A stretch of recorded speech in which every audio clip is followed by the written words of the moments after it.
लिपि क्या है? आज का जो हमारा प्रश्न है कि लिपि क्या है? तो वर्णों के लिखित चिन्ह को लिपि कहते हैं। क्या कहते हैं? जो वर्णों का लिखित चिन्ह होता है। वर्ण क्या होते हैं? हमने पिछले वीडियो में आपको बताया था। वर्ण अक्षर कहिए या वर्ण कहिए, है ना? एक ही बात होती है। वर्ण क्या होते हैं? जिनके और अधिक, जिनकी ध्वनि के और अधिक टुकड़े नहीं किए जा सकते, उसको हम वर्ण बोलते हैं। तो उनके जो लिखित चिन्ह होते हैं, उसको लिपि कहते हैं। अब जैसे हिंदी है, अब हिंदी में क्या है? हमारी देवनागरी लिपि होती है। उर्दू की क्या है कि फारसी लिपि होती है। अंग्रेजी क्या है? इसकी हमारी रोमन लिपि होती है। तो यहाँ पे क्या है कि लिपि क्या है कि जो लिखित चिन्ह होते हैं, लिखित चिन्ह, ठीक है? जैसे ये अच्छा, जैसे ये बना है, ये लिखित चिन्ह है ना इनको। तो यहाँ पे जो लिखित चिन्ह है, मेन शब्द इसका है कि लिखित चिन्ह को हम लिपि कहते हैं। हिंदी में देवनागरी लिपि कहा जाता है, उर्दू में फारसी लिपि कहा जाता है, अंग्रेजी में रोमन लिपि कहा जाता है। ठीक है। और उसके बाद क्या है कि किसी भी भाषा की लिखावट या लिखने का ढंग, हम ये भी कह सकते हैं किसी भी भाषा का जो लिखने का ढंग है, लिखने का तरीका है,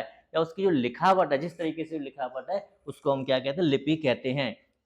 ये भी कह सकते हैं ध्वनियों को लिखने के लिए जिन चिन्हों का प्रयोग किया जाता है, ठीक है? ध्वनि जो हम बोल रहे हैं, जो हमारी ध्वनि निकल रही है, आप बोल रहे हैं, या कोई ध्वनि है, या पशु पक्षियों की ध्वनि है, या गाड़ियों की ध्वनि है, किसी की ध्वनि जिसको हम लिखने का जो क्या है उसका प्रयोग किया जाता है, वही लिपि कहलाती है। और एक चीज़ है, भाषा और लिपि में अंतर भी होता है, दोनों चीज़ें अलग-अलग होती हैं। भाषा और लिपि में एक अंतर होता है, दोनों एक चीज़ एक जैसी नहीं होती हैं। भाषा और लिपि दोनों में अलग-अलग चीज़ें हैं। भाषा वो है जो बोली जाती है, भाषा तो बोली जाती है, किसी भी भाषा बोल सकते हैं हम, है ना? चाहे अमेरिकन बोलें, चाहे हिंदी भाषा बोलें, तमिल भाषा बोलें, गुजराती बोलें, ये हमारी क्या भाषा है जिसे हम बोलते हैं। और लिखने का उसे जो तरीका होता है, वो हम किसी भी लिपि में लिख सकते हैं। जैसे हमने कोई बात बोली, हिंदी में बोली, जब ऐसे अभी सेंटेंस लिखेगा, वह जाता है ना? वह जाता है, तो वह जाता है, ये हिंदी में लिख गया हमारा, तो ये क्या हो जाएगा? रोमन, ये देवनागरी लिपि हो गई। इसी को हम अंग्रेजी में भी लिख सकते हैं कि ही गोज़ हो गया। उर्दू हमें आती नहीं है, लेकिन जिनको आती है वो अपने इसको ट्रांसलेट कर सकते हैं।